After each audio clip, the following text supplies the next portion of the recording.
Hello everyone, welcome to this book review. Today we are looking at My Name is Lucy Barton by Elizabeth Strout. Now I picked this book up for two reasons.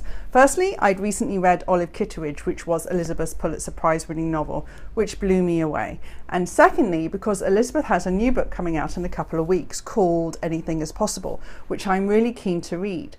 However, I understand that it's somewhat of a sequel to this book, My Name is Lucy Barton, which was published last year. So I thought, right, better get onto it. And considering how much I was affected by Olive Kitteridge, I really did have my fingers crossed that this book would be just as good. And you know what? It really is. Elizabeth Strout is a writer of immense talent. I can't explain how hard it is to express such touching, devastatingly tragic examinations of the human condition with such simple, unintimidating phrasing in such short, simple setups and with such insightful prose. Her writing is beautiful. It's absolutely beautiful. And the reason I have my glasses on is because I'm going to read a couple of sentences from it later just to give you an idea.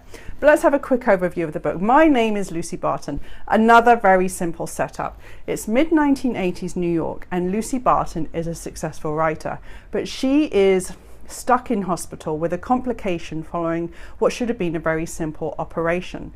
What happens is, as she's recuperating, she gets an unexpected visit from her mother, a woman that she hasn't spoken to for many years.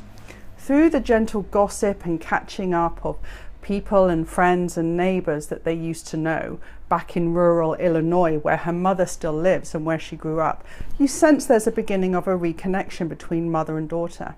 But simmering under the surface are unexplored tensions that have not been confronted and addressed in their relationship.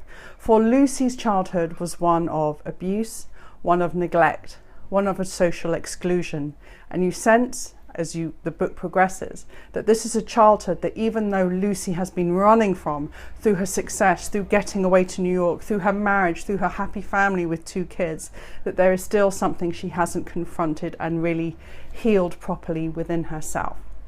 What's very interesting about this book is it's not straightforward.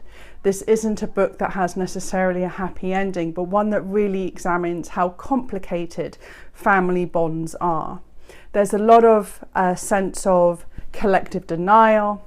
There's a sense of gaslighting about Lucy's past. The mother is uncomfortable to re-examine the past. And really it's a book about moving on and how that is a process that is ongoing, never finished, never properly healed, but how some people can move on and some people can't.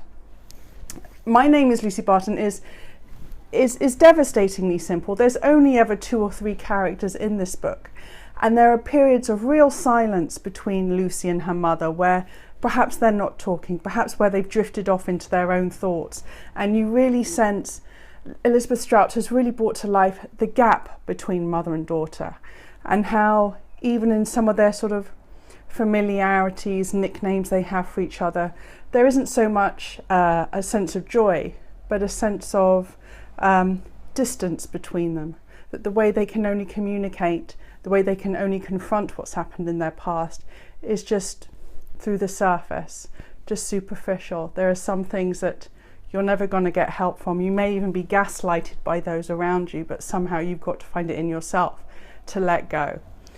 And also the way Lucy, even though she tries to reconnect with her mother and go through her past, go through her life, the arrival of her mother makes her also reassess where she is today and whether there is still more that can be done to really get in touch with herself and not let her spirit be crushed by what happened to her in the past. A beautifully affecting book. The chapters are very short. Some of them are only 3 or 4 pages long. So this is a very simple book that doesn't demand a lot from you in terms of complex narrative or a myriad of characters or streaming subplots. It is a very intense but beautifully phrased examination of this mother-daughter relationship and how complex that bond can be. So like I said, I was going to do you some quick reading because I really want to try and get over to you how good Elizabeth Strout's writing is. Like I said, it's not intimidating prose. This isn't something that is arrogant or demands that you have a thesaurus next to you to try and understand what's being said. This is powerful emotion, devastatingly tragic personal stories told in very simple ways. So this this section that I'm going to talks about how Lucy was thinking when she was very young of how to express herself and why she chose writing as an outlet for her to really connect with what happened to her and to her story. So this is what she talks about. Loneliness was the first flavour I had tasted in my life, and it was always there, hidden in the crevices of my mouth, reminding me. For Lucy grew up in impoverished circumstances, miles away from the money that she now has, a successful writer in Manhattan. This is rural Illinois, where they had absolutely nothing, and that all she really had was herself. It is glorious, it is tender, but fundamentally this is an incredibly truthful book. I adored this. My name is Lucy Barton, and I cannot wait for Anything is Possible. If you're a reader that likes books perhaps by Penelope Lively, books that are very soft and examining and intricate, then this is one for you. I adored this. My name is Lucy Barton, Elizabeth Strout.